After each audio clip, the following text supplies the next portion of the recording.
Traditional medicine is a vital yet often neglected part of healthcare in Kenya. The conventional system provides for only 30% of the population, implying that more than two-thirds of Kenyans depend on traditional medicine for their primary healthcare needs. In rural areas especially, most people rely primarily on medicinal and aromatic plants for treating health problems and for other uses such as cosmetic, perfumes, and food. The dependence on medicinal plants is due to lack of access to modern medical services. Although the majority of Kenya, 80%, live within 5 kilometers of health facility, medicinal services are not always available. Many facilities lack drugs, basic services, and amenities, and the cost of medicine is high. In addition, there are shortages of health professionals, and the ratio of doctors to the population remains low at 15 per 100,000. All these constantly coupled with the holistic values that rural communities attach to traditional plant cures mean that traditional medicine remains firmly entrenched as an important, is often unrecognized component of healthcare system. Kenya is not alone. The World Health Organization estimates that as many as 80% of the world's people, especially in developing countries, rely on traditional medicine for their primary health needs because of either cheaper or accessible or more culturally appropriate. You define the herbal medicine and the history. What is herbal medicine? Yes. So I can start? Yes. My name is Dr. Maina Mwea. I am a medical herbalist. I am a pharmacist. I'm an acupuncturist. I practice also homeopathy and nutraceuticals. I've been doing this for the last 25 years. And I'd like first to clear the air on what is my line. I've given you a lot of things that I do, but I'm basically a herbalist. So what is herbal medicine? Herbal medicine is actually that science of healing which uses plants, parts of the plants. We can use the leaves, we can use the roots, we can use the bark, we can use even the fruit, any part of the root depending on which plant we are talking about. The word herbal medicine is a little bit misleading because it implies we use herbs. And technically speaking, a herb is a small plant with no stem. But we actually use all the plants, herbs, trees, lianas and all that. Also, another little confusion is that herbal medicine also uses a few of the animal parts, like the blood, like the milk, like honey, which are also used in herbal medicine. But basically, we use items from the plants. Now, herbal medicine is actually part of traditional medicine. Traditional medicine is much wider in meaning. And if you read the World Health Organization definition of what is traditional medicine, is all those practices, all those ideas, all those things which have been used through generations from different communities, whether explicable or not explicable, used to heal, to prevent diseases, and therefore traditional medicine is very wide. And like in conventional medicine, it has got branches. So they are specialized line, and therefore herbal medicine is part of traditional medicine. We have other lines like surgeons in traditional medicine, the traditional surgeons who are doing circumcision, piercing of the ears, those are surgeons. We have the obs and gyne, people, traditional birth attendants who are attending to our mothers. We have people who are setting bones, people when they are broken and all that. And these are what we call bone setters. Currently, is a modern day chiropractors. We have even people who are doing spiritualism, we hand seers. So we have diviners. All these come under traditional medicine. So for example, if you hear somebody saying, oh, he is going to bring your lost girlfriend, or he is going to bring your whatever, that one is not a herbalist. That one is either a spiritualist or maybe a conman. Because herbal medicine only use plants. It is not spiritualism. So that is actually the meaning of herbal medicine. How old is herbal medicine? Herbal medicine is as old as mankind. And because before 18th century, all medicines, all treatment worldwide was traditional. There was Greek traditional medicine, African traditional medicine, Chinese traditional medicine, Indian traditional medicine, African traditional medicine, Kenyan traditional medicine, the Maasai traditional medicine, Kikuyu traditional medicine, everything was like that. Because it is in the 18th century we started to put science into the practice of health. Now, herbal medicine, therefore, is as old as mankind. And therefore, when people refer to herbal medicine as the alternative medicine, it is not correct. Because which is alternative to which? Which one came first? Herbal medicine came earlier. It's just like you cannot say your child, you look like your child. You can only say, my child looks like me, because your point of reference. That's why I even say the kidney is being shaped. Why? Biblically, the plant kingdom was created before mankind, and therefore the kidney can only be being shaped. It cannot be the other way around. So herbal medicine has a long history, and it has been carried, passed on through word of mouth from tradition to century to century, and that is origin. And actually, it's a natural medicine. If you are Christian, you can see people like Hezekiah, when the prophet, when he was told he was sick and was going to die, what was he given? A potash of figs. If you go even further, like in Ezekiel, it says very clearly, Ezekiel 47, verse 12, that all types of plant trees will grow by the banks of the river, and people will use their fruits for food and their leaves for medicine. So there is no, doubt which came first. And therefore, herbal medicine has established itself in the history of mankind. Now, that is so far for the definition and the history of herbal medicine. I will not concentrate on traditional medicine because it's very wide. I will concentrate specifically on herbal medicine. So what does it do? Herbal medicine is a therapy like any other, and therefore is able to handle all type of diseases, either whether that is diabetes, hypertension, fibroids, asthma, maybe rheumatoid arthritis, ulcers, cancers, HIV, things like impotence and frigidity in women, gout, maybe TB, epilepsy, name them. And even all the women problems, eye problems and all that. So it's a very holistic science. And you're able to handle virtually every condition. Now, so we always tell people, we solve solutions. We don't treat symptoms, we treat the condition. Our approach is very holistic. And that's why you find you can come to a herbalist with the same problem. Maybe you have diabetes. Two people will come and they will not end up getting the same medication. Why? Because our approach is holistic. Human health, absolute health, is harmony between the physical, the mental, the emotional, and the spiritual. So we look at all these salient differences and you're able to come to a conclusion. This is the medicine solution to be given. It is not like conventional medicine where one size fits all. And that's why our first consultation particularly takes a very long time, because we want to understand the person. We want to understand the problem. It is not that everybody who has got a headache, Panadol. No. You come in from a herbalist, and then you end up getting different things depending on you as a person, holistically. So these are the problems we solve.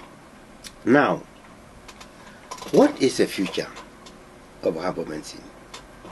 herbal medicine is here to stay. It is here to stay. It has been there, and as you can see, there is worldwide renaissance. Everybody is going herbal. Everybody is going back to where they came from. Everybody is going back to the roots. They have made the 360 degrees turn to go back to where they belong. No side effects, viable solutions are provided, and it is clear, even to the doubting Thomases, that herbal medicine, particularly for chronic diseases, is much more potent, is much more effective than conventional medicine. But I would hasten to add, there is no quarrel between conventional medicine and herbal medicine. Both of them are sciences of healing, and therefore, I actually sincerely believe we should take an integrative approach, because we have a common denominator, the health of the patient. And therefore, if sometimes, particularly for acute cases, acute conditions, you feel maybe the conventional medicine may be stronger, I don't hesitate to refer the patient there. And then, of course, we have common things we use together, like the diagnostics, X-rays, CT scans, ultrasounds. These are diagnostic things to help us in coming, to understand what nature of the problem the patient is facing. And therefore, we take advantage of modern science, because we don't need to reinvent the wheel. What is good, and you really cannot just condemn it. So there is no disease really which we cannot handle. We did handle. Now, look at Kenya, for example. We have malaria is one of the major diseases, for example. And if you look, actually, what is the most effective drug in malaria? You go to the chemists, conventional chemists, they will tell you something called artemisinin. So what is artemisinin? Artemisinin is derived from this plant called Artemisia annua. So it's actually a derivative of herbal medicine. In fact, historically, all the effective drugs, the most effective drugs, even in conventional medicine, have come from plants. Take penicillin, for example. Penicillin is from Penicillium mole. Take quinine, which over years and years has been the only strong drug for malaria. It is from the Peruvian bark.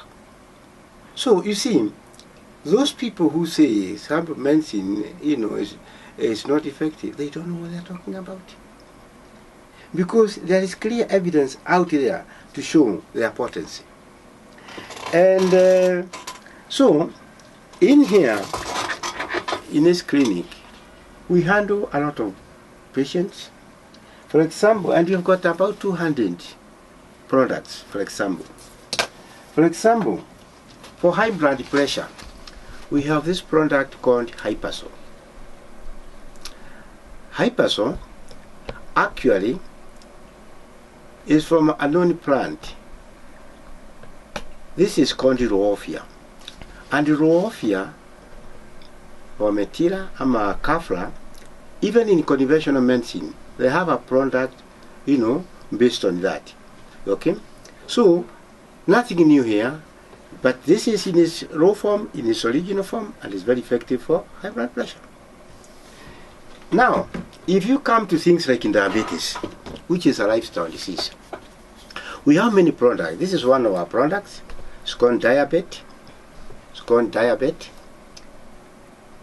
We have others like in glucuride. We have others like sugarides. We have about 80 products based on different plants or combination for diabetes, both type 1 and type 2.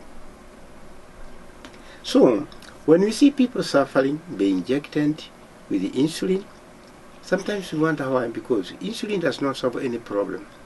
Because really, the deficiency of insulin should not just be addressed as a deficiency. We should try and correct the situation. Can we make the body? Can you rejuvenate it in a way it is able to produce its own insulin instead of giving it, from outside?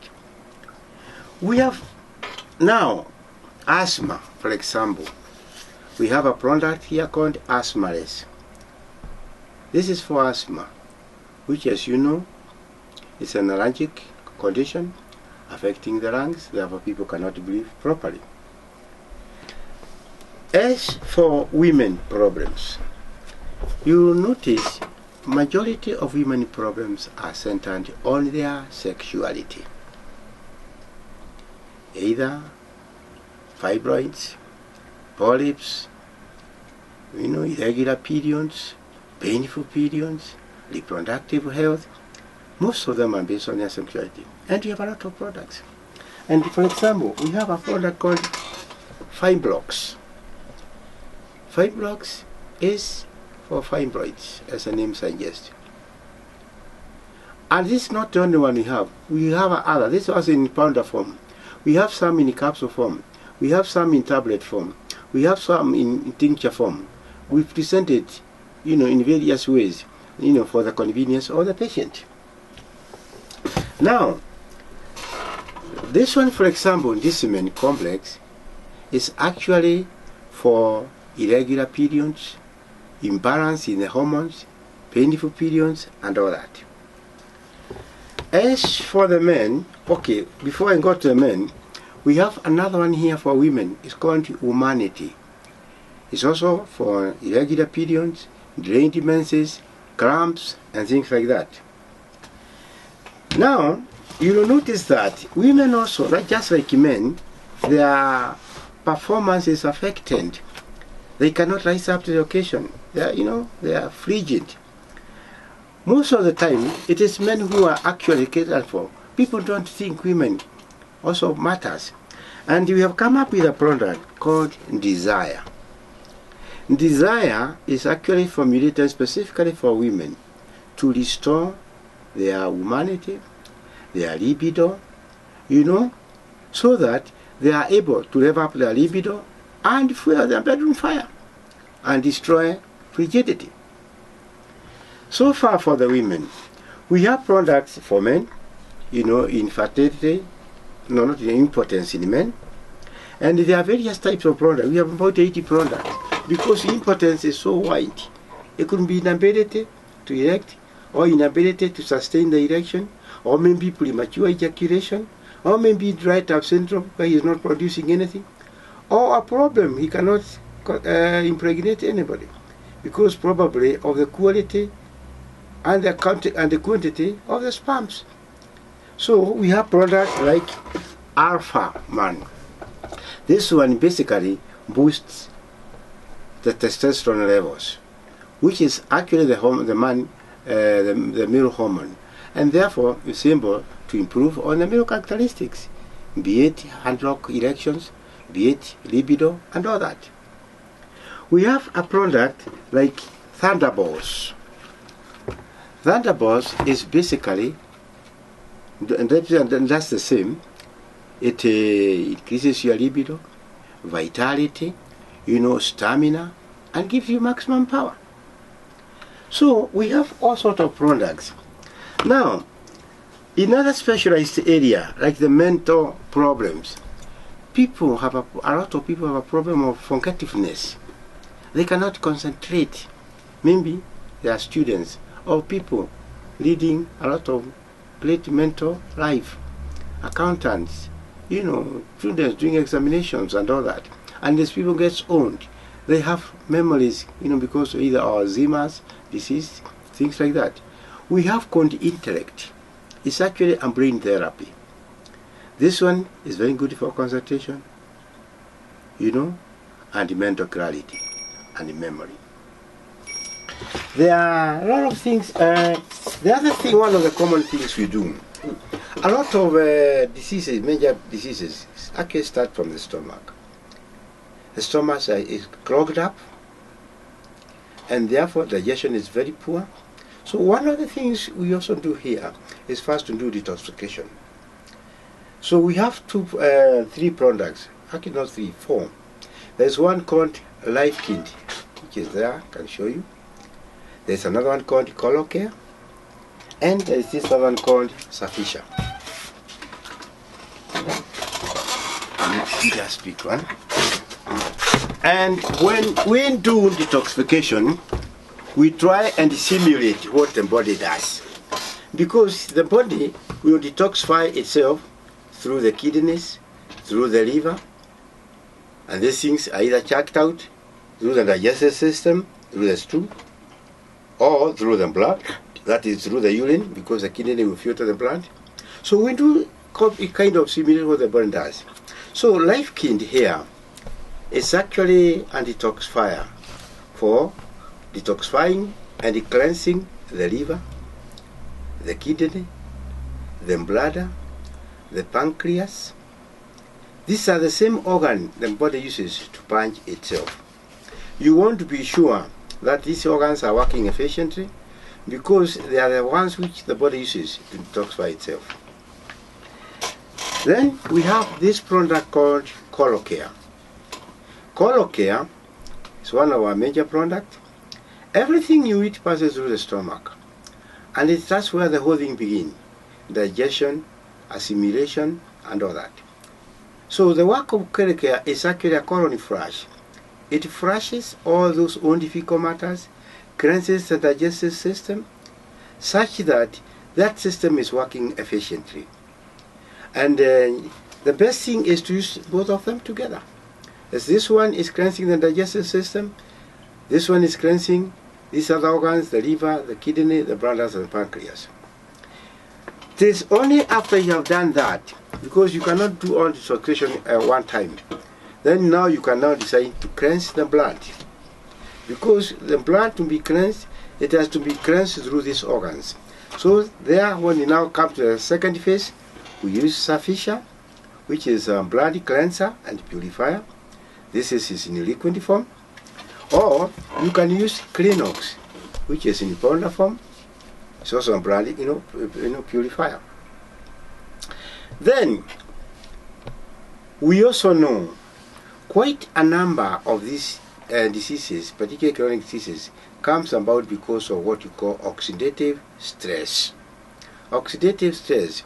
The body is hampered by the environment and the stress factors, emotional factors, such that the immunity comes down.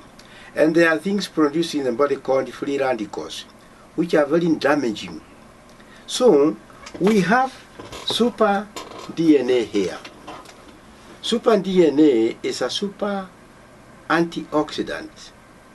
It is simple to scavenge all those free radicals which can go damaging in the body. So it's very good, particularly when you're feeling very weak, feeling very, very tired, when you're recovering from a sickness. It boosts your immunity and it protects you from this oxidative stress. So these are some of the products we have, and we have a lot more. As I said, we have got more than 200 products, and we cover all type of ailments. Now,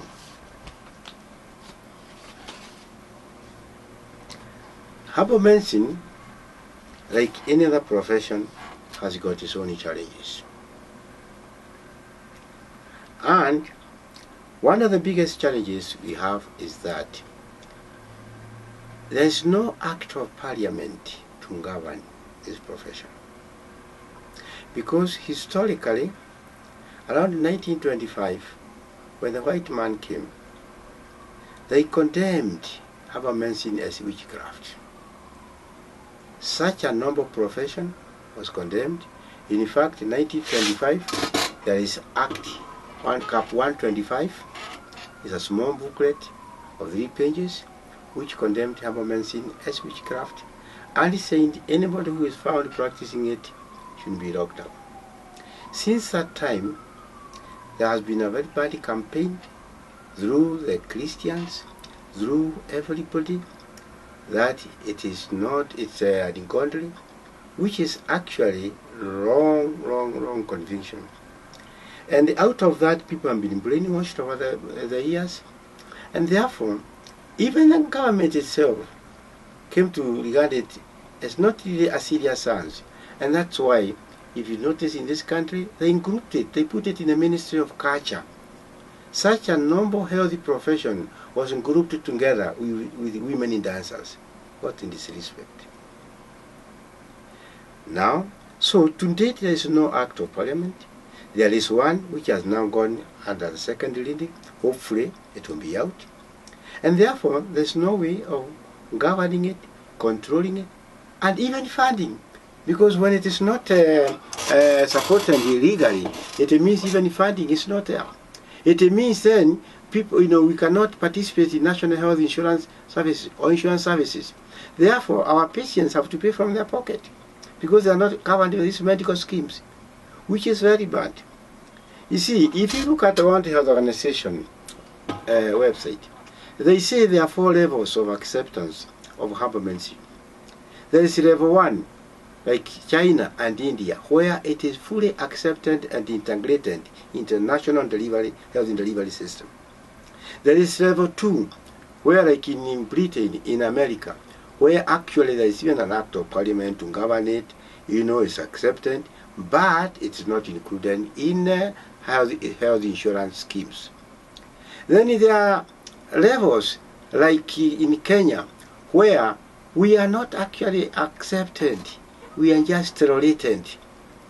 Because there's no act, there's no funding, there's nothing, no insurance. They know we are there. And so we accept, we are really tolerated. And then there's number 4, where actually it's just rejected, and even in some countries where they're not even allowed to practice. Now in this country, we belong to level 3. And this is a very big challenge, because a lot of people want to come to us, but they cannot finance it through the insurance schemes and all that, which is a big drawback. The other challenge we have is ignorant medical profession. They believe foolishly that they are superior. They believe herbal medicine is witchcraft, it is primitive, they don't understand it, and therefore they condemn it. So when patients go to them, they tell them they are using herbal medicine. They tell them, don't come to my clinic again if you are using those type of things. They are poisonous, they are whatnot, and he does not even know them. Imagine he is talking about something which he does not even know. Then we have also the problem of the public, particularly the so-called elite, the so-called educated in bracket. They have been brainwashed. This is for elderly people, this is for people who are not learned, and all that. And therefore you find the level of acceptance is very little. It's unfortunate such a noble profession, shouldn't be, handled in such a manner. The other thing, of course, we have also our own internal problems. Like in every profession, there are charlatans. Like, even in conventional medicine, even in lawyers, there are some crooked ones, even in surveyors, there are few of our people who actually are dishonest. But then, this is an outcome of failure or lack of control. Because I have been a few times the chairman of the Herbalist Association, and when we find people misbehaving and you try to discipline our people, we have no way of disciplining them. Because you get this fellow, you report him to the police station, then they ask you, under what law do we charge him? You people don't even have an act of parliament. So you see now, that also creates a problem for us, because herbal medicine, like in a profession, should also be self-regulating. But then it has to be backed by some legal, platform, some type. So these are some of the challenges, we face. And we hope the powers that be will be able to address them, because no doubt, herbal medicine, even according to the World Health Organization, 80% of the world population uses herbal medicine. One, it is readily available, it is cheaper, no side effects, and all that. Therefore, herbal medicine should be promoted, not condemned, should be accepted, and we encourage people to use it. It is safe, it is potent, and very effective. I think, unless you have a question. The other page, the next page. Okay. Now, in this clinic, we have had a lot of achievements. Actually, We don't like blowing our trumpet, and this is why we don't go advertising, because empty devils make a lot of noise. We rely on the goodwill of our patients to go and say, look, I was treated in such and such a place, I was cured. Because it's easy for anybody to go to a TV, to go to a radio station and say, I do 1, 2, 3. But the proof of the pudding is in the eating. We rely very much on the people. And I am sure out there, if you go even to a website, you see a lot of, comments from our patients who have benefited from our services. Simply to say that we have helped a lot of people and we continue helping them. Now, as for the challenges, I've already talked about them, and the solutions I've suggested what the power solution be, because the first thing is to recognize the profession. When did you start the clinic? Well, I have been learning this thing for now. Okay, we started in Ngong Road. That is 1987. Before that, I was running pharmacies because I'm also a pharmacist, and I decided to go to medicine. And I did my training here as in apprenticeship. I also had a stint in India, a stint in South Africa. Then later on, I did homeopathic remedies. I did Chinese acupuncture. And 4 or 5 years ago, I went back to the University of Nairobi, and I did a master's program in traditional medicine and complementary medicine. So I've been here for quite some time now, and we think the future is going to be very bright, because we still get more patients coming in through reference, through word of mouth, those who are benefiting from us, and all that. We have, this is our main clinic here in Haringam, Metropolitan Court. And we have a clinic downtown in Nairobi, near Ambassador Hotel. We are soon opening another one here in the Haringam Shopping Center. In the past, we had a few clinics in Mombasa, in Kisumu, in Nakuru, which we closed because of various reasons, particularly because of the control, and we closed them temporarily so that we can be able to create a system, kind of an operating system, which will help us run them, properly. New medicines keep on coming every day, because the plant kingdom is very poorly studied. In fact, if you go to the World Health Organization website, they will tell you it's only 4% of the plant kingdom which has been studied. So a whole 96% has not been studied. So we're making new discoveries every day. We liaise with the universities, research institutions. If there's a plant which has been used in certain community, we have it validated, scientifically, to confirm whether what the local people I'm talking about has got any basis. But even before that, we also rely very strongly. I like to keep on talking about World Health Organization, because it says very clearly, if there is information that a certain plant has been used by a certain community for more than 40 years, we can safely assume it is safe. So, for toxicological studies, they can be left for a while, because if it was not safe, they would be dying, and they have been using it. We can also assume that it must be potent, because there's no way a whole community, year after year, over 100 years, will be saying, we benefit from this thing. Like mutata is good for a soup, or a Luo is saying uloloching is good for bleeding. They cannot all be mad, year after year, saying the same thing. There must be some benefits.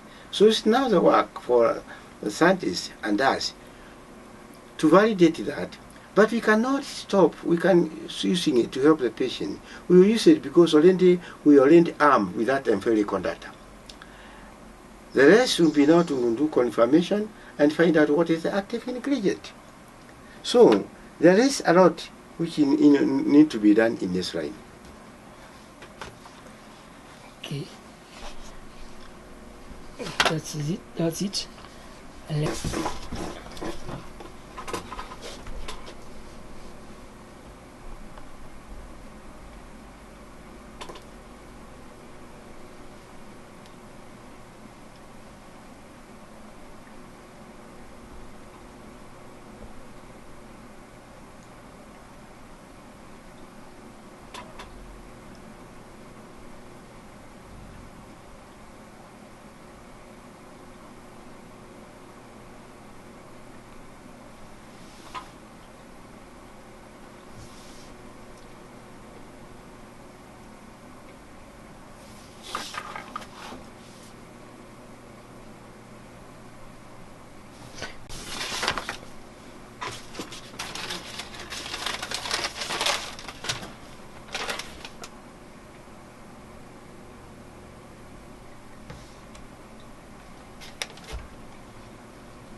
okay.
Slim fast is for slimming. Okay.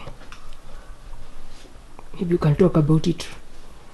Slimming or obesity is a big problem worldwide because people are eating junk food, and therefore actually losing weight is a big deal.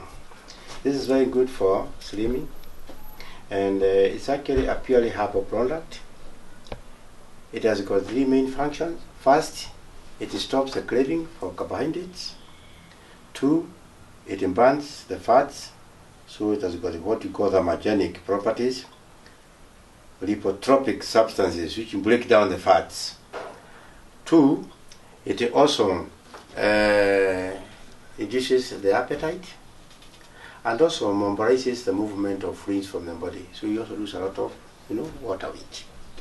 It's a very popular one of our very popular products, and we recommend it to people who have those type of challenges.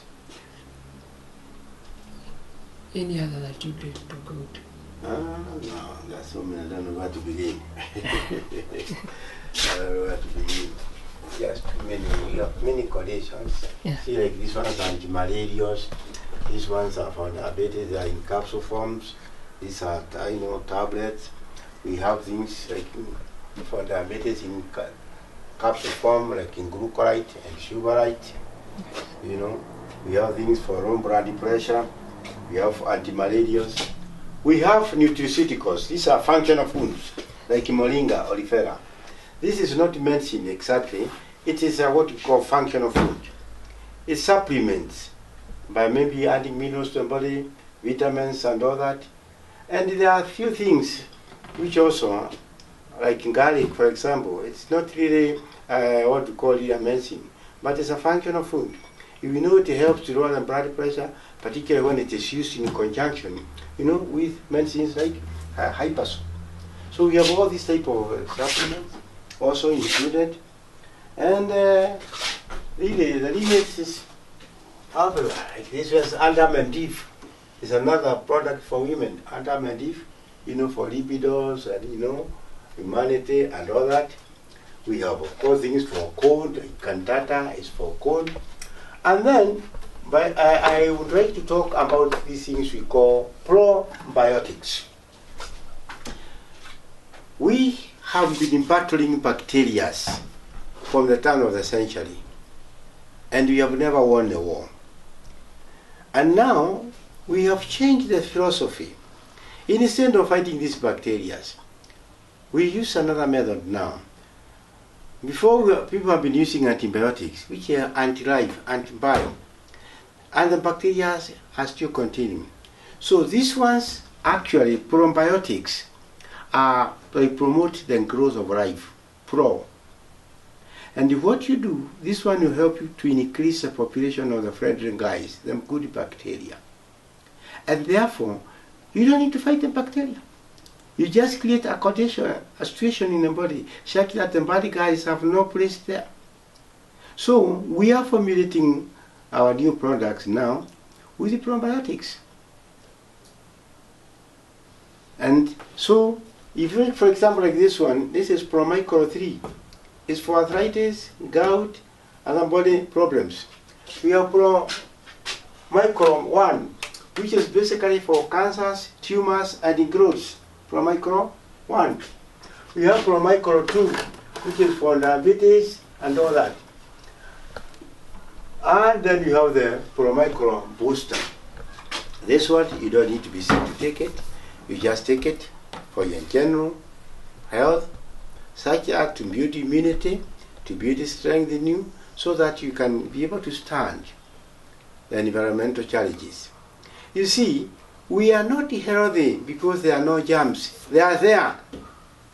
Even in your body, even if we swab your mouth or your anal space, you still get out of bacteria, millions of them. So we are not healthy because there are no bacteria. But we have a kind of a peaceful coexistence. There is that type of balance that your immunity is so strong that is able to keep them at bay. And this is what we like to promote. We promote health, protect, such that you remain healthy, despite the presence of germs all over. That is a situation the body needs to go, you know, to be at. So our products are many, some of them. Even I talked about called intellect. We have something else called the mentat here in powder form. This one is now also good for memory and concentration. Mentat. So we have this product presented in various ways. Some of them in powder form, some of them in capsule form, some of them in tincture form, some of them, you know, in liquid form, you know, depending.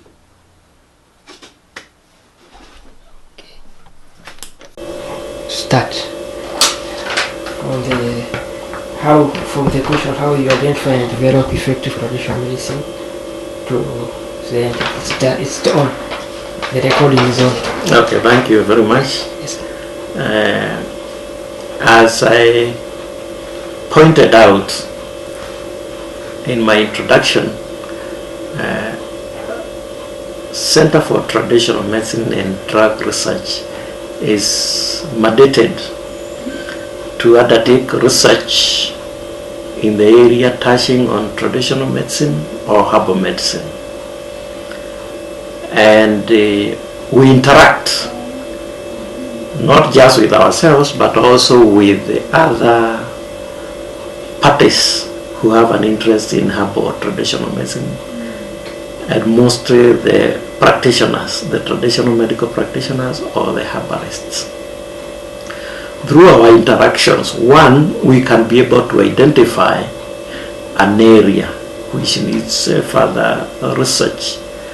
For example, every Wednesday we are open to these herbal or traditional medical practitioners who come and interact with us.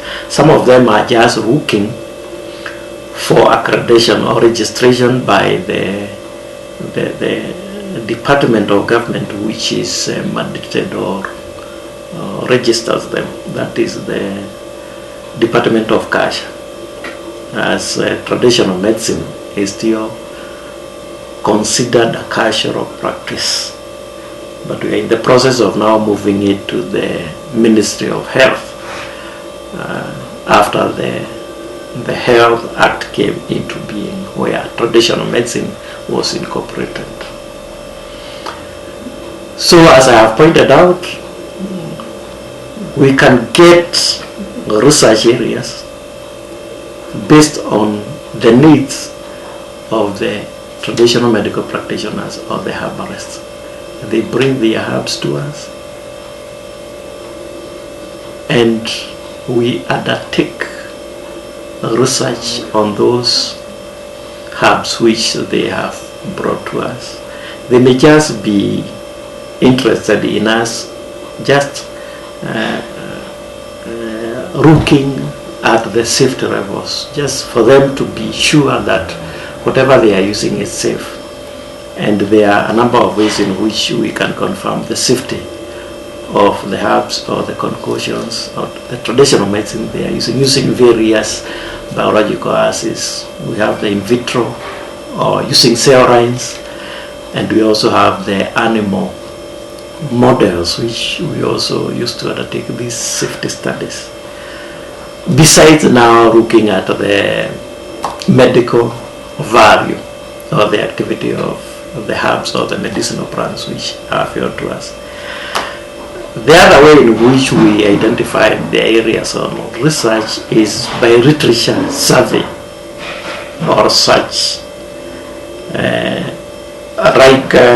Today there is the upsurge of cancer, whether it's an increase or whether it's due now to the diagnostic facilities which are available in our medical facilities. There is an indication that there is an upsurge or increased reporting of cancer cases in the country.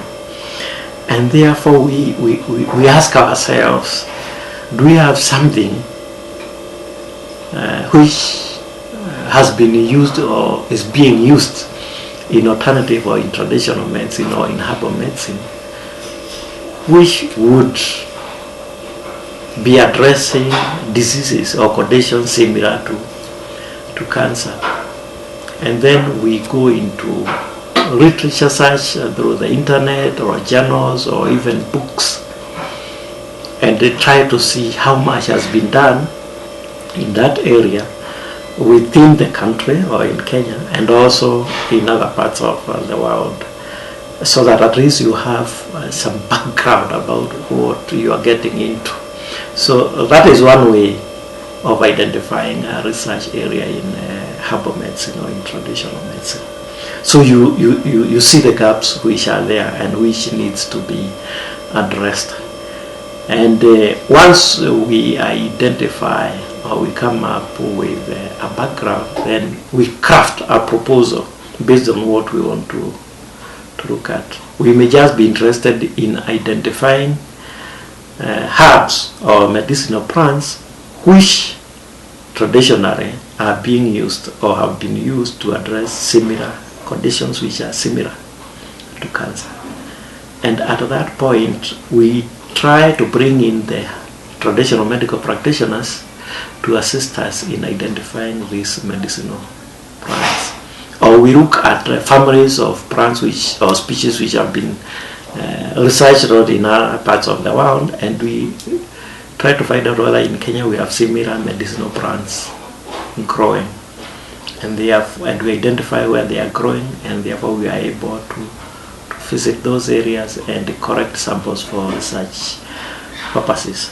So ideally, these are the methods which we use to determine or to identify an area which needs research.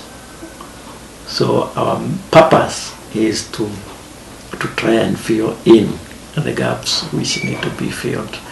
This is one by identifying alternative forms of treatment in form of herbs or medicinal plants, and trying to come up with that kind of alternative treatment. And we've done a lot in that area and many other areas like malaria, diabetes. The approach is the same. The other way is where we are also charged with capacity building of university or college students, both diploma or degree students, those who are undertaking both the undergraduate and postgraduate, but mostly in masters and PhD students. They also come up with some research ideas, and once they share their research ideas with us, then we assist them now in farming the kind of research they want to undertake, and we take them through the proposal development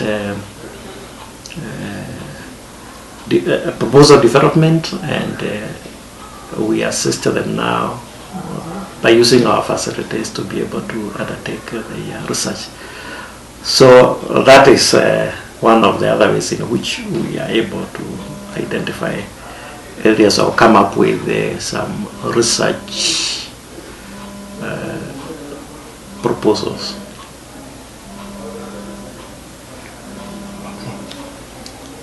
Can I? Just came just about 50 years ago, isn't it? Or let's say 100 years ago, when we were colonized. That's when the Western medicine was introduced to us. But remember, we are here today because our forefathers were able to take care of their health needs by using the resources, the natural resources which were at their disposal. They were able to identify medicinal plants or other natural products which they could use to address their health needs. And we know that there even used to be epidemics, and yet they would find a way of being able to overcome those challenges. So there is a lot of potential in that area which is still unexploited. The good thing is that our government, through Kenya Medical Research Institute and this Center for Traditional Medicine and Drug Research, has been able to see this potential, and therefore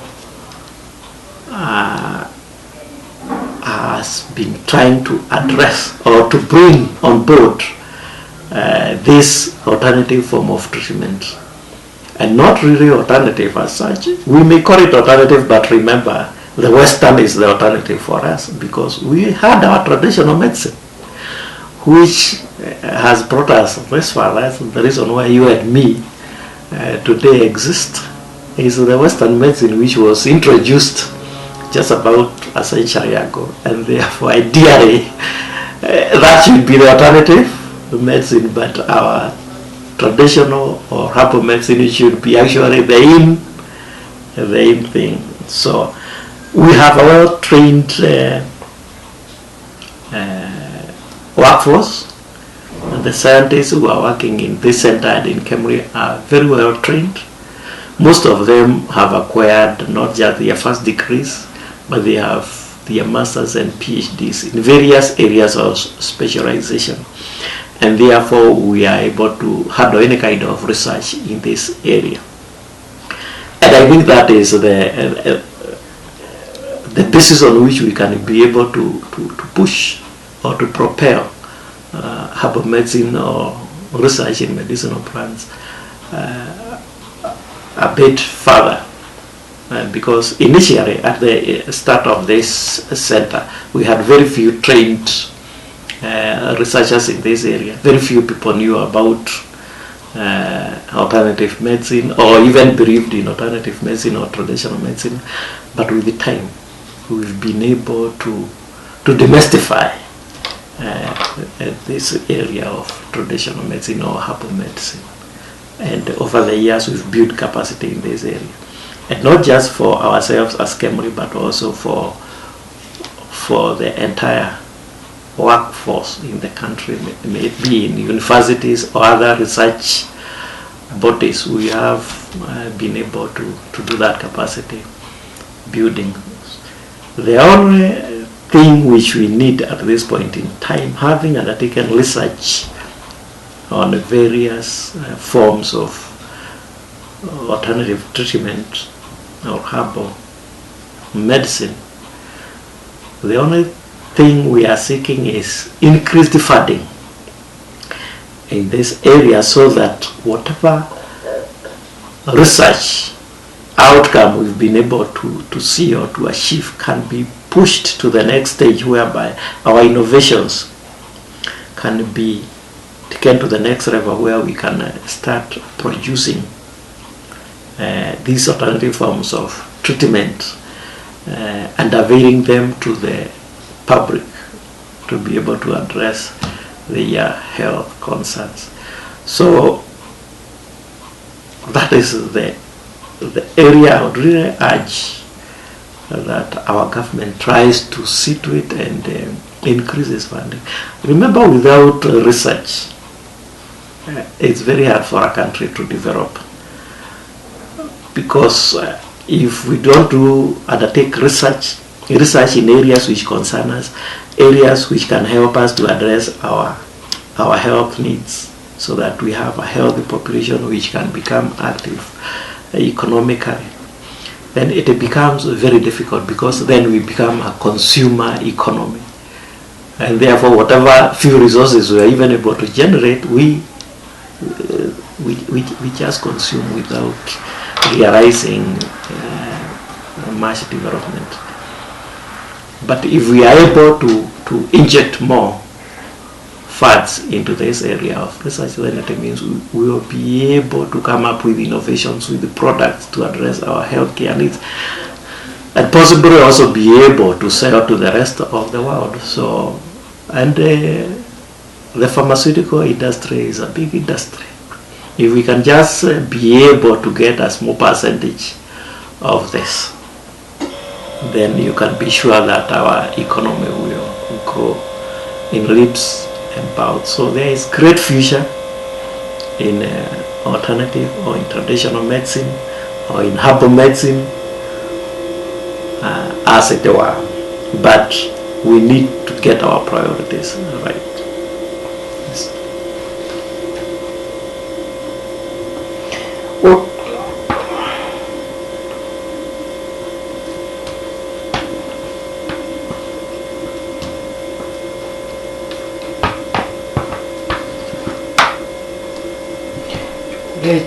Well, the challenges that you encounter and the solutions. As I have pointed out, one of our greatest challenges is research funding. Although the government has tried to address this by coming up with the National Research Fund, where it has purpose to channel 5% of our GDP for research purposes. But remember, when funds are channeled to NRF, then they are veiled to all the Kenyans, researchers and innovators who compete for these funds, and therefore there is no guarantee that these funds will end up in Kemri or in research department like the Center for Traditional Medicine and Drug Research. And therefore there is need to refine this further, so that we have a specific vote or a fund which says we are going to ensure that we bring products and services emanating from our traditional medical practice. From herbal meds, we need to bring drugs coming from our rich natural resource in form of plants on board to address our primary health needs, and therefore we are allocating this funding specifically for that purpose. So that is a challenge whereby we are all required to compete for funds from the same pot. It becomes a great challenge, because unless the people who have been given this responsibility to run that fund, unless they realize that there is that need and therefore put aside a certain vote specifically to address that area, then we may still continue the same way for many years to come. But if you say, we know that KEMRI and the Center for Traditional Medicine and Drug Research, they are undertaking research in this area. We've gone to the internet, we've Googled a bit, and we've seen they have worked on medicinal plants which have potential as antimalarials. We want to pick it from there and now do product development, so we are going to increase funding in that area so that we can push that research further and give us products or innovations from the kind of research they have been able to undertake. We need to address that more. Of course, the other challenges which we face now is with the development. We find that we encroach on the natural resources again, our forests. So there is loss of biodiversity, and that is a threat, because you find that we are clearing those natural resources or the biodiversity and putting up buildings, development as. We need to really take care of that. We should address biodiversity, ensure that we do not lose this rich natural resource which we possess as a country. So, and that can be done through domestication or leaving some areas specifically for growing these natural resources, or expanding our forests, as it were, and planting these indigenous plants, because there is the danger that yes, we may have those forest reserve areas, but the kind of plants we are introducing or using to regenerate our forests are the exotic plants which may not have the medicinal potential like our indigenous medicine or our indigenous plants. And if you remember, the late Professor Wangari Maathai was actually for the idea of replanting our forests with the indigenous plants, and she had a point in that respect. So there is that danger of losing our biodiversity. So we really need to move fast. One, to carry out research in this area, identify those medicinal plants or our indigenous trees and herbs which have potential, and then bringing them on board as plants or trees or herbs or of great economic potential, and we can introduce them as cash crops, just like we have made tea and coffee. And remember, they are also herbs. The bottom line is that even the beverages we are taking in terms of tea, coffee, cocoa, they are all herbs. and therefore we can also start cultivating these medicinal plants for purposes of producing medicines or alternative medicines from them. So one, there is that challenge with funding. Two, there is the challenge with loss of biodiversity, which really needs to be addressed. Yes. Regulation. Regulation. Okay. Herbal medicine. Tell me about it. Well, I must admit that as a country, we've lagged behind in coming up with legislation which can be helped to regulate practice, herbal medicine practice or traditional medicine in this country, both the practice and the products. You find that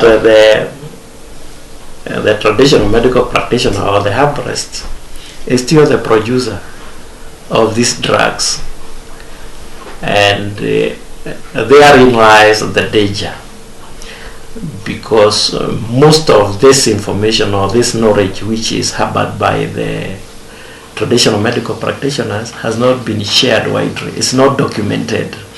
It's just held by individuals. So there is great need to come up with a regulation which can help to address both the products and the practice. And I must commend the Ministry of Health, because in the Health Act 2015, traditional medicine was introduced, and it states that we need to come up with mechanisms for bringing this alternative medicine on board and coming up with legislation and regulation. And at the moment, the ministry is in the process of coming up with a policy to guide traditional medicine practice in this country. I think the greatest challenge has been, it has been taken as a cultural practice and put at the Department of Culture and Social Services. And as long as a medical practitioner, traditional medical practitioner or herbalist satisfies the Department of Culture that they are genuine practitioners, then they are registered. But what happens after that registration is neither here nor there, because there are no regulations to govern that practice.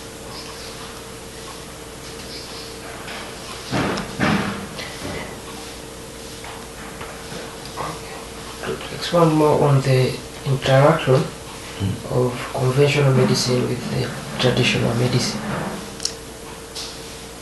Interaction of the herbal drug, the interaction of conventional medicine with the traditional medicine. What we know is that modern medicine or conventional Western medicine has its roots in traditional medicine.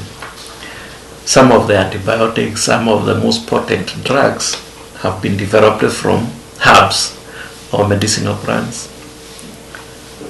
And a case in point is the current treatment for malaria, the Artemisa lumefantrine, that combination, the AL.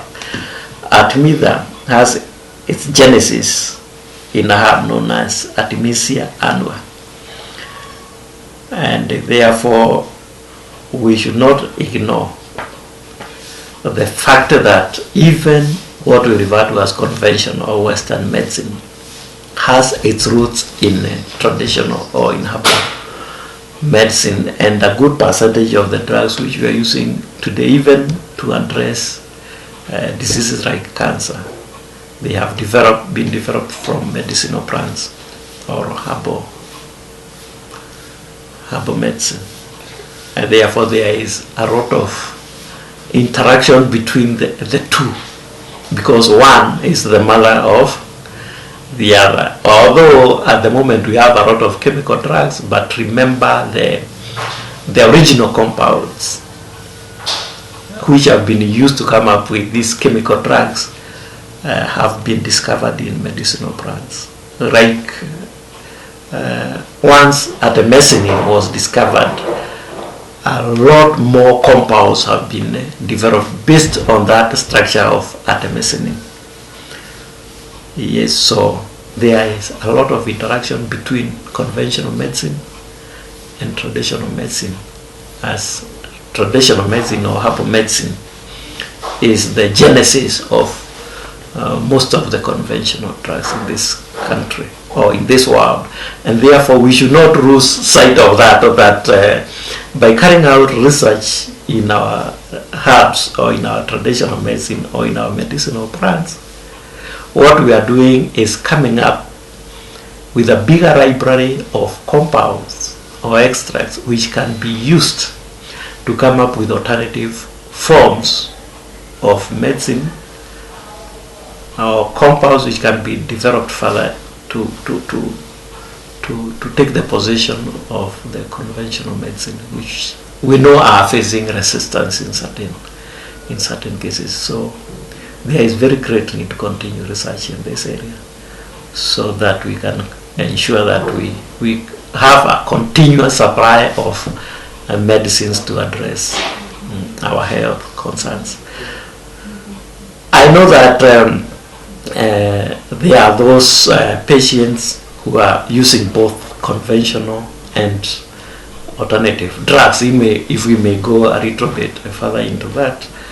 But the bottom line is that sometimes the Western trained doctor who is treating this patient may not be aware that the patient is also taking alternative medicine. So we also need to come up with the regulation, as it were, so that it becomes it's brought into the open, that you can use either form of treatment or you can use them in combination. But then we need to set the standards. And once registration is in place, it's very easy now to ensure that that happens. Otherwise, when a patient takes both alternative or herbal medicine and conventional medicine, sometimes it's not known what kind of drug interactions could be there. They could be helpful to the patient, or they could also be detrimental to the patient. So it's very important that even when a patient is using the two forms of treatment, then it's brought to the attention of the medic or the doctor who is handling that patient, so that they are able to ensure that there are no adverse drug interactions.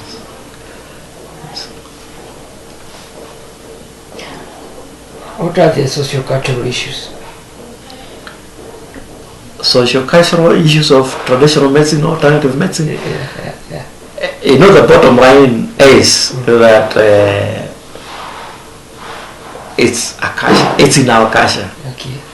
Herbal medicine or traditional medicine is part of our culture. It's what our forefathers used, is what we found our great-grandparents and grandparents using. Some of them, and they are still alive, we know they have never seen the door of a modern medical facility, but they use the alternative forms of treatment. Okay. So it's a form of health practice which is culturally and socially acceptable, as long as we are able to convince or to bring it to the attention of those who need those kind of alternative treatments, and we show them their good effects, then they have no problem. And after all, what is herbal medicine or traditional medicine? Mostly you'll find that the sources of drugs are the herbs or the medicinal plants. What is our source of nutrition? In most cases, and even the Western trained doctors will tell you, stick to the vegetarian diet, or to the herbs, in short. They discourage you from consuming a lot of animal proteins, the meats. They encourage you to use the food crops of foods emanating from plants. And the plants, they are herbs which have been domesticated. So culturally, traditional medicine, alternative medicine, herbal medicine is really acceptable culturally and socially. I do not see any impediment when it comes to advancing that branch of medicine, alternative healthcare in this country.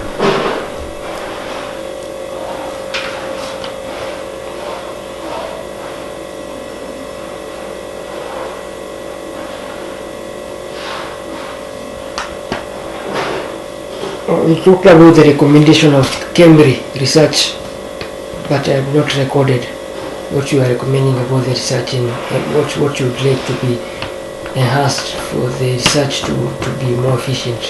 One is that I indicated that over the years, for the last 30 years or so, this department or this center has been in existence.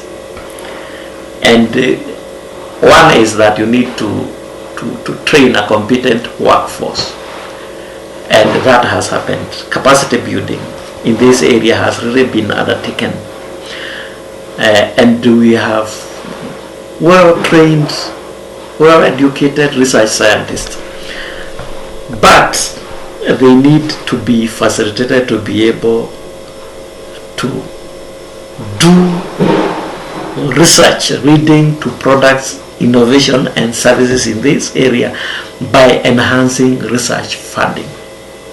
We find that the kind of funds we get,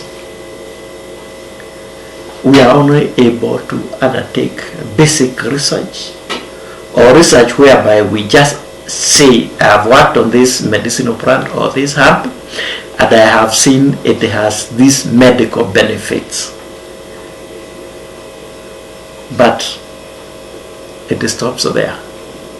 We need to push that research further and say, now that you have seen that this herb, this medicinal plant has these medical benefits or has this potential, can we look at this potential and push it to the next level where we can come up with a product with an innovation, and then we take it to the clinical stage, or we undertake clinical trials. And in most cases, remember, these are herbs which, or alternative medicines which have been used since time immemorial. So when it comes to the clinical aspects, it's like it has already been done. They are being consumed out there on a daily basis. So once we confirm their efficacy as medicines, once we confirm their safety, once we confirm the right dosage levels, why shouldn't we push these products into the market? Just like we have coffee, we have tea, we have cocoa out there in the market, we can also push this as alternative forms of treatment to the market for us to be able to get or to benefit the benefits which ought to come from our research. Yes. Of traditional medicine. Well, when it comes to the development of traditional medicine, as I pointed out, one, you need to identify a research gap or identify a disease of interest, or you need to identify a medicinal plant or a herb of interest.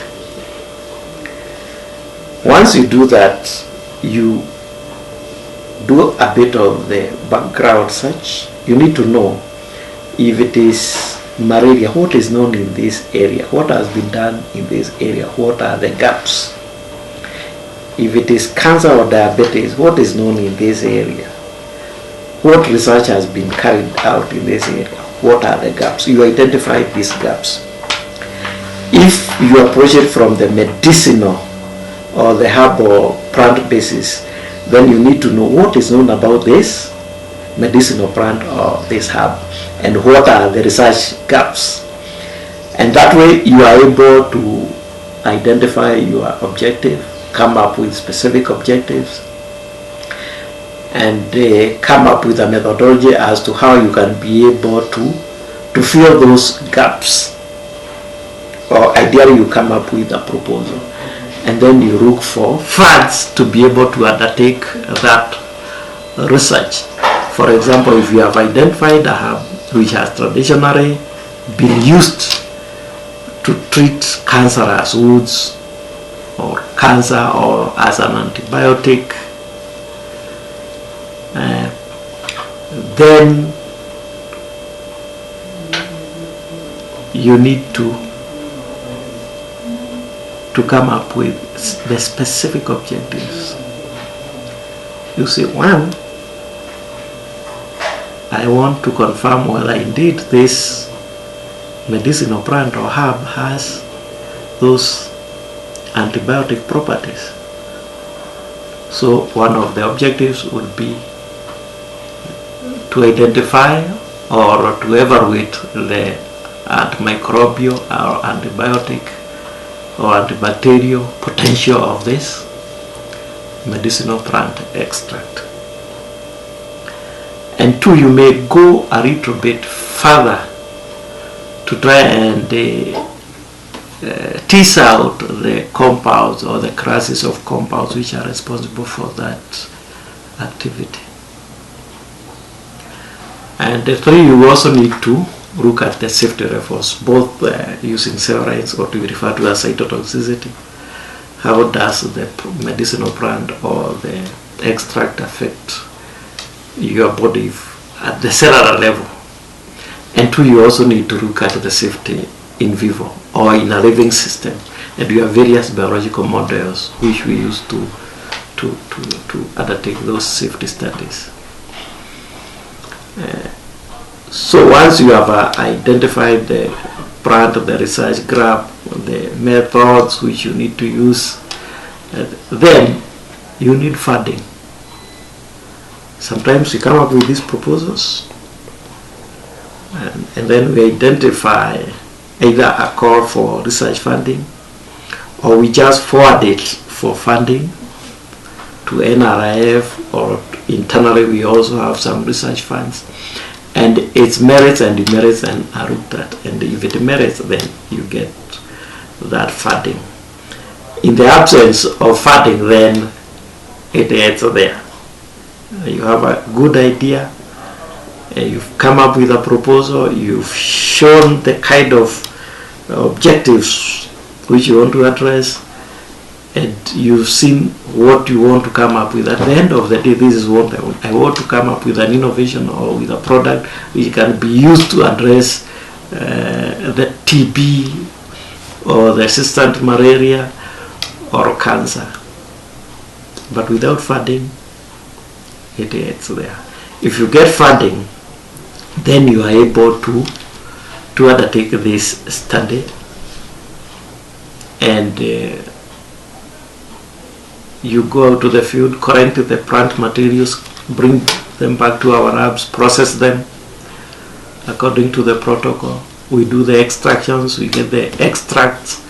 Sometimes we go a little bit further, we try to identify the kind of compounds in those medicinal plants by undertaking fractionation, and also try to identify the compounds through what we refer to as structural elucidation. And then you take your extract, your fractions, or your compounds to the next stage where you do the biological assays, both in vivo, in vitro, and in vivo. That is on cell lines and also on a living system. And then you are able to make your deductions as to its medical potential or bioactivity or activity, as it were, and also the safety levels. And at the end of the day, you can say, yes, I identify this medicinal plant or this herb which has been claimed to be responsible for certain activities, I have come up with a method of being able to confirm that activity. I've been able to get some funding, I've been able to undertake my study, and yes, I can say for sure that this medicinal plant or herb has potential as an anti-malaria or as an anti-cancer. Yes, that's it. Research policies and priorities. Tradition. As I have pointed out, the Ministry of Health itself, this is the time is trying to craft the policies. Remember, much as we've been undertaking research in this area, without policies in place, without some guidelines, it's always a bit tricky. But as KEMRI, as a center, we are mandated to undertake research in this area. I think the bottom line is that KEMRI has been mandated by the government to undertake research in alternative medicine, in traditional medicine, or in herbal medicine, and try as much as possible and authenticate that indeed traditional medicine or alternative medicine or herbal medicine works. Right? Two is try as much as possible to come up with innovations in that area, which we have done, and we've been able to achieve in a great way. So once the policy in place and the regulations, because we are also going to be able to come up with the standards, because again, remember, without standardization, it's still a gray area, because a herbalist A is using a certain medicinal plant to treat this condition. Herbalist B is also using the same medicinal plants to treat a similar condition. But what are the concentrations they are using? We still need to refine this area so that we come up with even standards. We should be able to standardize our herbal medicines. Okay. Cite the achievements, some of the achievements, examples of the achievement that KEMRI has achieved. One, we've been able to demystify traditional medicine in this country, or to authenticate, and so yes, this form of treatment works. So we've been able to confirm the medicinal value of alternative medicine, and we've done that by publishing these results, coming up with. We have tangible outputs in form of publications which show the activity or the medicinal value of medicinal plants or herbs. Two, we've been able to come up with innovations or pilot products, and one of them I have in mind is one we refer to as Sedupex. Sedupex is an antiviral used to treat HSV, is herpes simplex virus. Is an opportunistic infection, mostly in HIV infected or immunocompromised individuals. And we've gone as far as registering that with the Pharmacy and Poisons Board. So we have a tangible product which we can say, yes, we've gone out to the field, we've identified a medicinal plants, we have undertaken research, we've seen it works, we've gone a step further and we've come up with an innovation or a product which we've shared with the authority which is supposed to register, and it has been registered.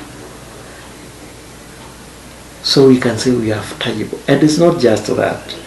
We have others which we've taken to that point, although they have not been registered. But again, as I have pointed out, funding is the greatest limitation.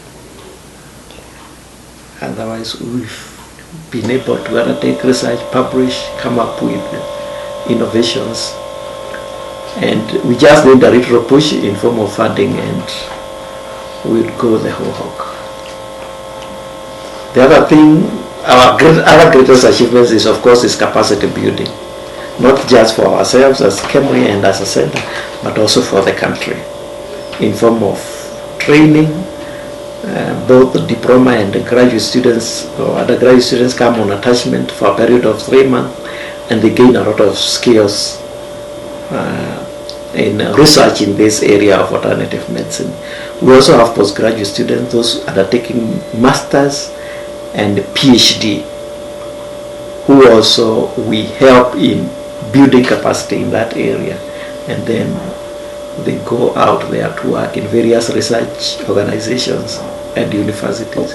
So we are also building capacity in this area for our country, which is also a very great achievement. Yes. Okay, that's enough, Dr. Ari. So, introduction. Yes, start. Okay. My name is Nicholas Adipo. I'm a lab technician, and in this lab we do a lot of biological sciences where we carry out bioassays on some of our potential plant extracts that we assess on a variety of pathogens. The samples that we work on here are basically plant derived. We collect plant samples which have medicinal values from the field in collaboration with herbalists. When we bring the plant samples here, first they have to be processed in our chemistry labs, where we have both water and organic extract. Now once we have the extract ready, like these are samples. They actually alleged to be plant materials. It's okay. They are plant materials, and these ones we have extracted using organic solvents. Now, once we bring them to the lab here, we have to evaluate their safety index. Where the safety index we do in vitro, that is by use of cells, and also in vivo, where we use animal model. Now for the in vitro safety evaluation, we use mammalian cell lines, the Vero. Now Vero cells are actually cells that are extracted from kidneys of the African green monkey, and they are cultured in the laboratory.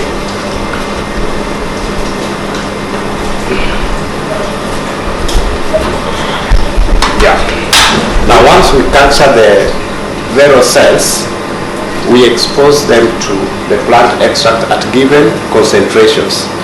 Now, the process takes about 4 days for the drug and cell interaction, and then we evaluate the toxicity of this particular extract using some of this equipment. This is a spectrophotometer. Yeah, it uses some calorimetric techniques to evaluate the toxicity of the extract. Some of the other assays that we do here include now the efficacy test. For example, when we have cells that are cultured in the lab, we expose the cells to pathogens. For example, we can have malaria parasite, that is the Plasmodium falciparum. Now, once the cells are infected with the parasites, that is the Plasmodium falciparum, we take the plant extract which is alleged to be having some medicinal properties, and then check whether it has any reductive activity on the replication of the parasite in the cells. That one we also do here. There is also another bioassays that we can do, which now includes the use of viruses, for example, herpes simplex virus, which we can also infect in the viral cells. And then when we expose the infected cells, the cells that are infected with the virus, to the extract, if the extract has some medicinal values, maybe it has antiviral activity on that particular virus, then it should be able to reduce the cytopathic effect of that virus on the alleged cells that were infected. Those are some of the things that we do here. And in order to achieve that, we have to use level 2 containment facilities, like this is where we have our safety cabinet.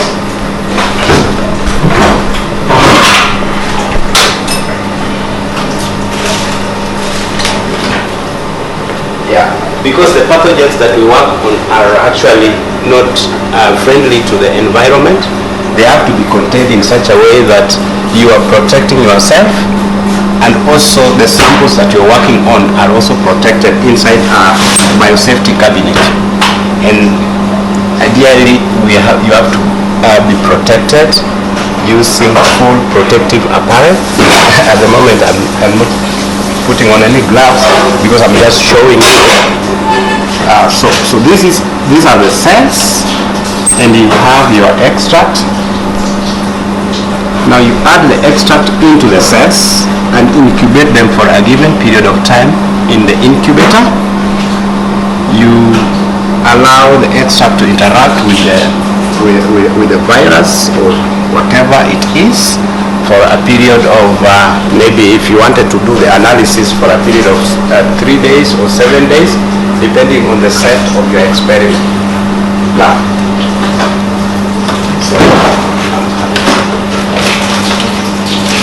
this is also a containment facility, because these cells need to grow in a given environmental condition.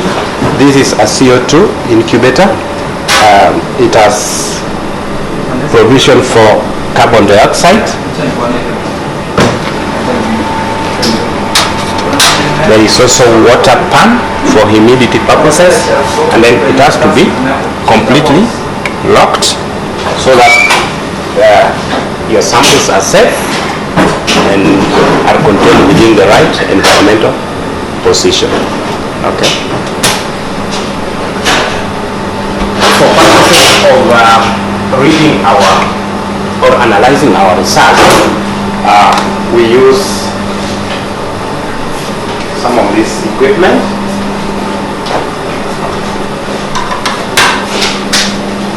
This is a UV spectrophotometer.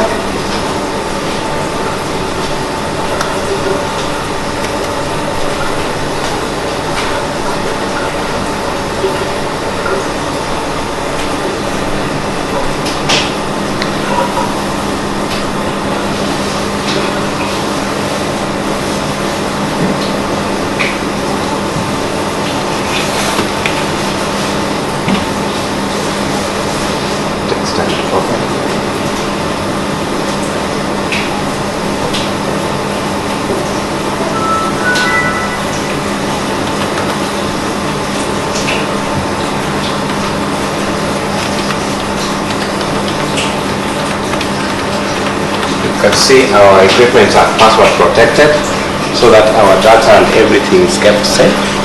No intruders can check the information here for some malicious purposes.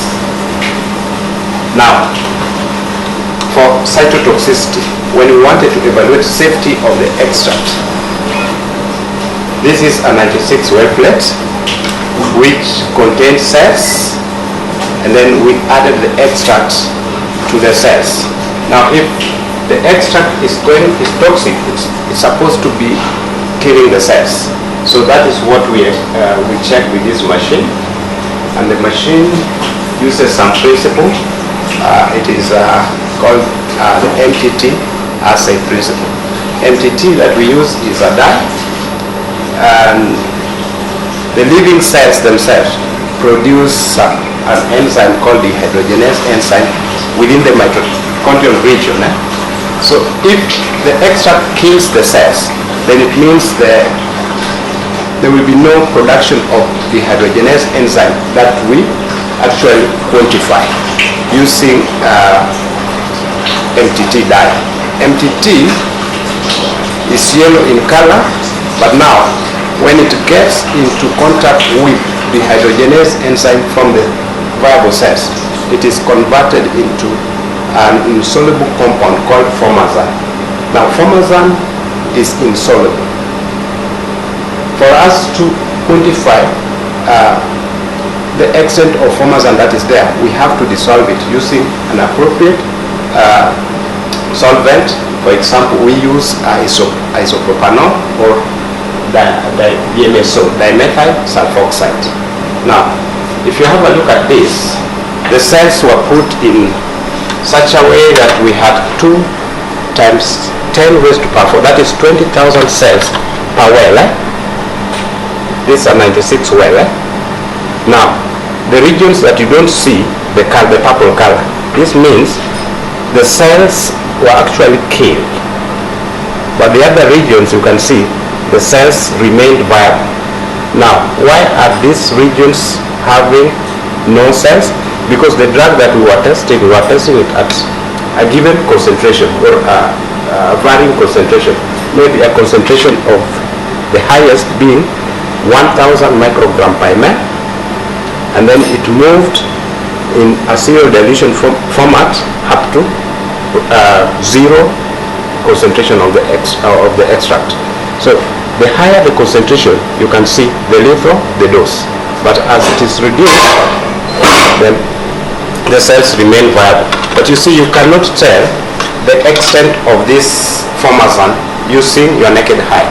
So we have to use a calorimetric technique to be able to quantify the extent of that color in the cells. So this is where now we use our machine.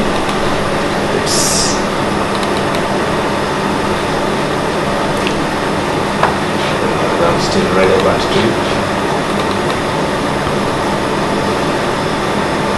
I just want to give you some arbitrary values so that you are able to tell. Yeah, it has to download the software.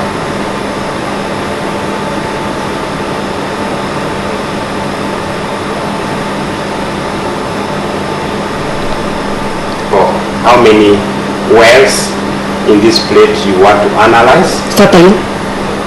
Like the software is designed in such a way that if you worked on just a section of the plate, then you can define the section that you worked on. If you worked on the whole of it, then you also define it. If you use different extract or different plant materials, then you have to indicate so that when you have the final readings, you are not mixed up in your research. So this was designed to use 4 different plant extracts. So when you open, you have to define where you had the blanks. Like in this, the blank is in column 3, and there is also another blank. There is also this blank. Blanks are actually controlled for the experiment, and then there is a positive control, meaning these regions will not receive the extracts, but the treatment region are here. We call them unknown.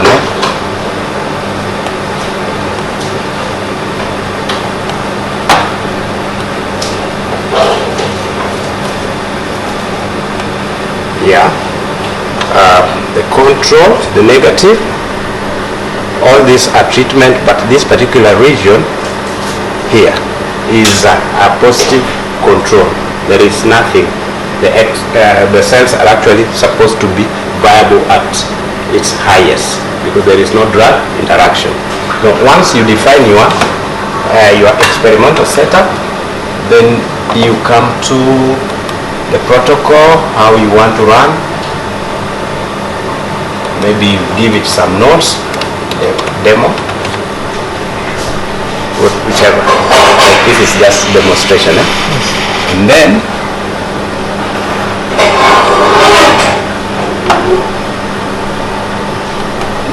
it's good to go.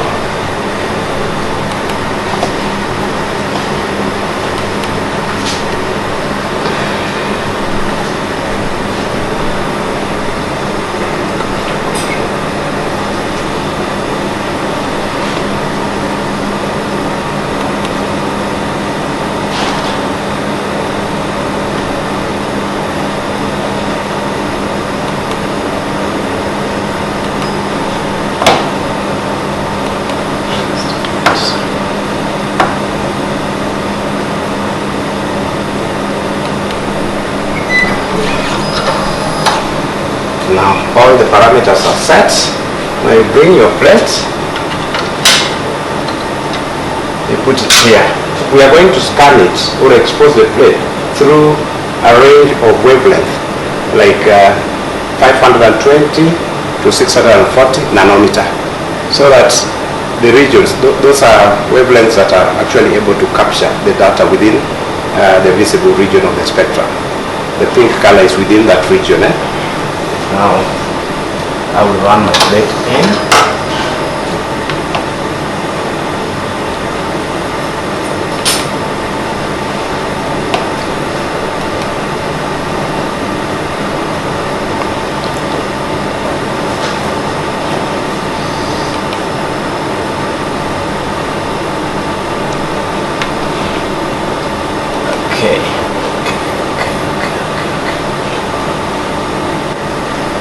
This is just a typical result that depicts the same thing that we had. You can see the readings are actually in optical density, and the regions that we have the blank, you can see the absorbance is closer to zero, indicating there was no much of the pink color. And these are the region where we had the highest concentration of the drug. You can see it's much lower, but there is no drug here. You can see the quantity of pharmazine that is formed is much higher. So once we pick this information, we are able to compute some relevant statistical data that we can interpret to give us cytotoxic concentration, a concentration that kills 50% of the cells, you see. Or if you wanted cytotoxic concentration that kills only 10% of the cells, so that becomes your starting dosage for the subsequent treatment. Such are the kind of information that we have to pick when we are checking on in vitro safety studies of the plant extracts before we actually go to do the animal safety evaluation, because animal they are protected, so we can't expose something that we do not know its toxic limits to the animals, you see. Otherwise we are not going to do much science. We are going to cause more harm to the environment than science. That's why we do this kind of evaluation. I think it's also doing some work, but this is very basic. Yeah, it's very basic. It's a colleague work with him. It's just taking some parasitemia count. He had infected some animals with Plasmodium again, so you want to check on the level of parasitemia in the slides. A slide will set maybe the infected animals that are affected with the.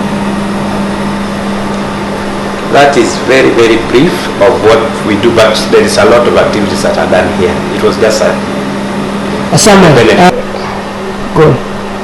What I'm saying, once we actually assess the level of potency that our extracts have here, then we have to take them to the next step where we do formulations in the pharmaceutical lab. Now, once we do the formulations, there are so many things that we test. We test the stability, how stable is the drug. We also check on the half-life and bring it back here for the same procedure so that we check a formulated compound. Is it still showing some potency as the crude compound? Then once we are certain that it does, we take it to the next step, which is now preclinical trials, where we start now giving the formulated compound to the animals before finally taking it to the clinical stage, where now we engage the use of that particular formulated compound on human beings. Yeah, that becomes the last step for the drug development. This is just for codifying the RNAs or DNA. Yeah, so basically for molecular work purposes.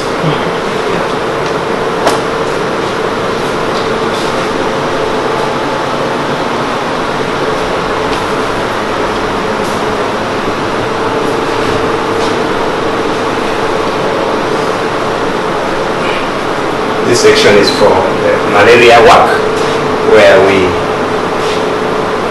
test or quantify our samples if they have any anti-malarial activity. So this is a scintillation machine where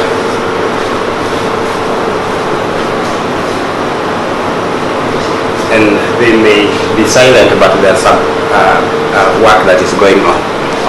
Sometimes you don't see somebody, but there is some analysis that is taking place. Really are covered with lines. Yes, because of the dust, but there is some analysis that is currently running. Okay. Good. Oh, this is the laboratory. Yeah.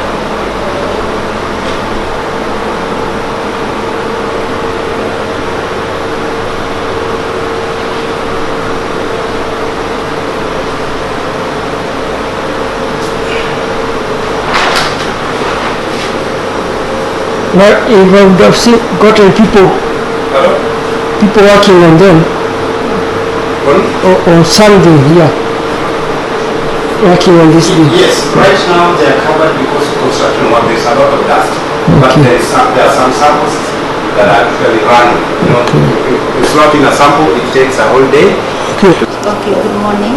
My name is Margaret Wanjohi. I work in chemistry lab as a technician. And basically what we do in this lab, we go for the field, we get some plant material from the field, and once we get the plant material from the field, we chop them in bits using the secateurs or use your hands, and then after that we dry them. After dry them, we do some organic extract. Organic extract means you soak them with solvent.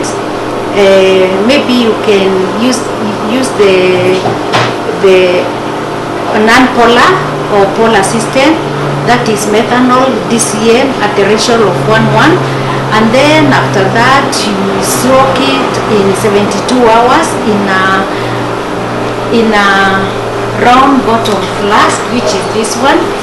This is the material. You extract it using this. After filtration, then this is what you get. This is the filtration that you're going to take. Then after that, after filtration, we remove the solvent with a machine called the rotavator machine. After removing this, then you will get an extract, and that extract, this is what you get. This is what you get after the rota, after removing the solvent from a plant. This is what you get. Then after that, the material, then we'll take it to then we'll do some TLC. That is, TLC means we get an activity from the total plant extract. We can be able to say what the herbalist claimed is true, but then the science in it is we have to isolate the different compounds that are present and subject all the compounds individually. With the recent upsurge in the use of popularity of traditional medicine in spite of advances in modern medicine, who has recommended its integration into primary health care, such as integration, however, would require collective measures to address some of the negative aspects of traditional medicine. Growing use of herbal medicine and the expansion of their market pose challenges in safety, quality, and efficacy of traditional remedies and practitioners.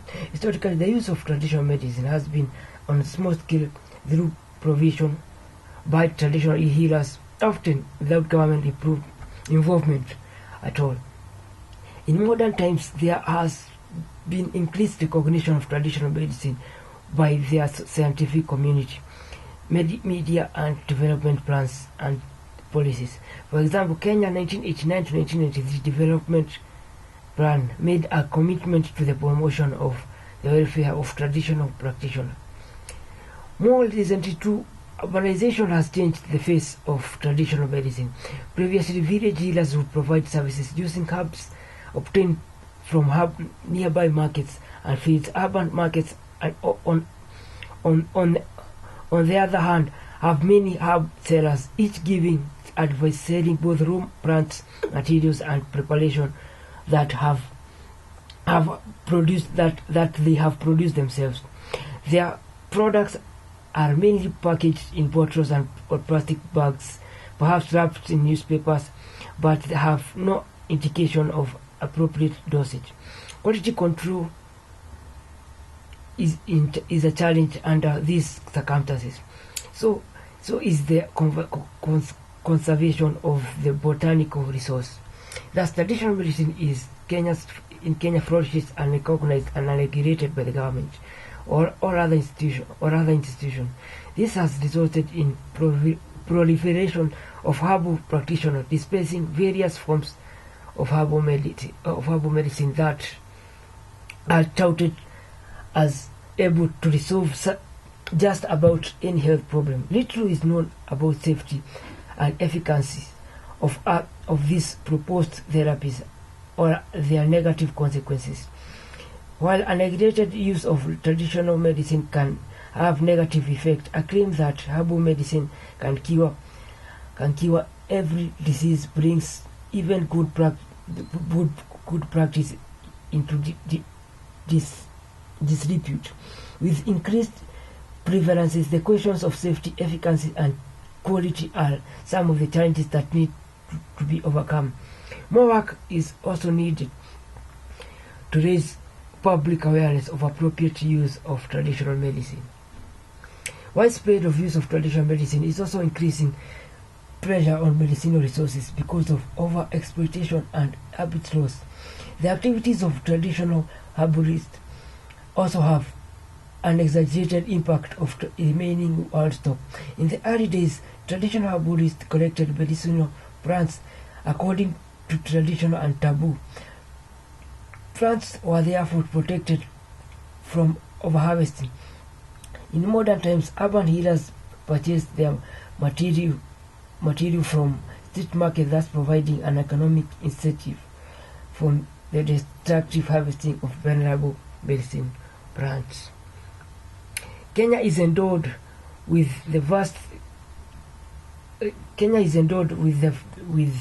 vast resources of medicinal and aromatic plants, but with its population growing at the rate of 2.8% per year, the increasing demand for local resources such as agricultural land, fuel, wood, and commercial logging threatens the medicinal plant biodiversity.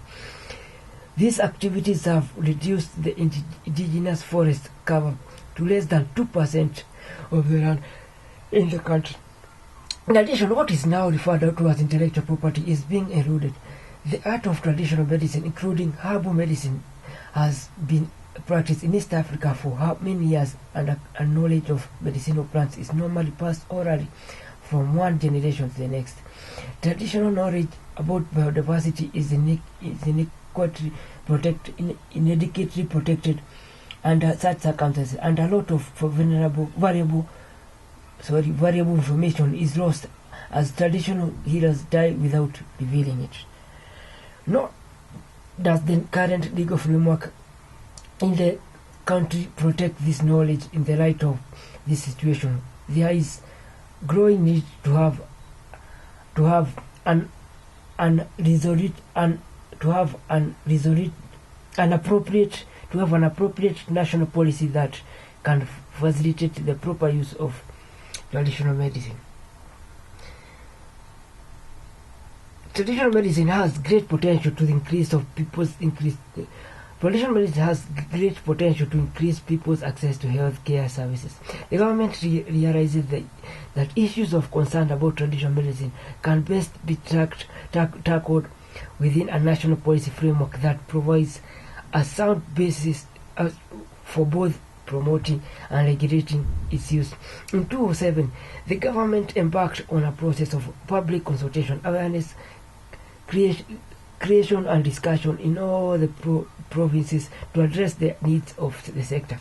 This consultation resulted in the development of a draft policy on traditional medicine and medicinal plants. The draft policy is aimed at achieving conservation of medicinal plants, equitable sharing of benefits, and enhancing production and domestication while ensuring the safety and efficacy of the product.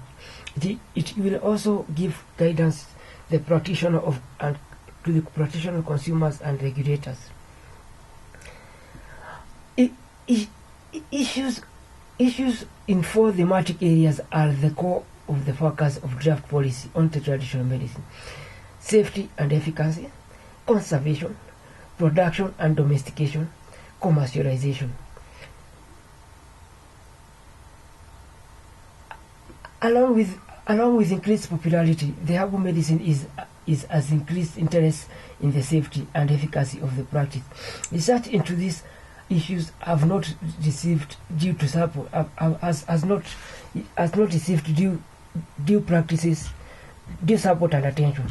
Harmful practices and toxic substances are used widely, but users are unaware of the dangers. Such practices should be identified and discouraged. The policy proposes training and further research of herbal medicine to ensure the quality of product put on market. There are various plant-derived drugs in professional use worldwide, the 3/4 of which were discovered through scientific investigation of traditional medicine. Well-known examples of plant-derived medicine include quinine, aspirin, digitalis, and the malaria drug antemeno. Kenya has several plant species that have medicinal value, but these include aloe, Prunus africa, among others. In the face of the threat caused by the destruction of the biodiversity, there is a need to put in place comprehensive conservation measures. The policy therefore calls for sustainable use of conservation of medicinal plants to ensure that the local medicine resource base is not undermined.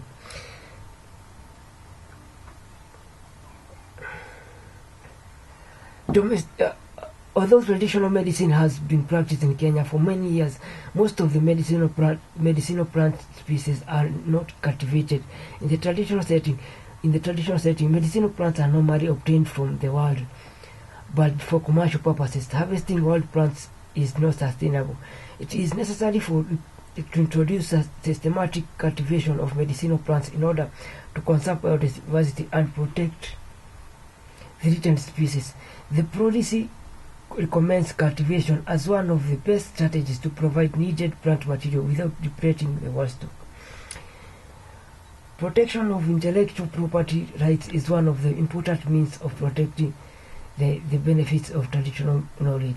This is because activities and products based on traditional medicine are important sources of income. In Kenya, the only instrument available for protecting traditional knowledge is the trade secret.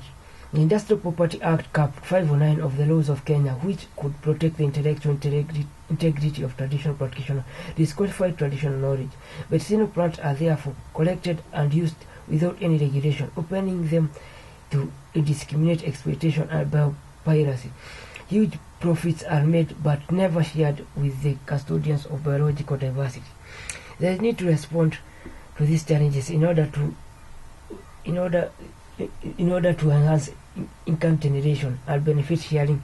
The policy therefore seeks to protect holders of indigenous knowledge from exploitation and biopiracy by addressing questions on how economic benefits can best be shared.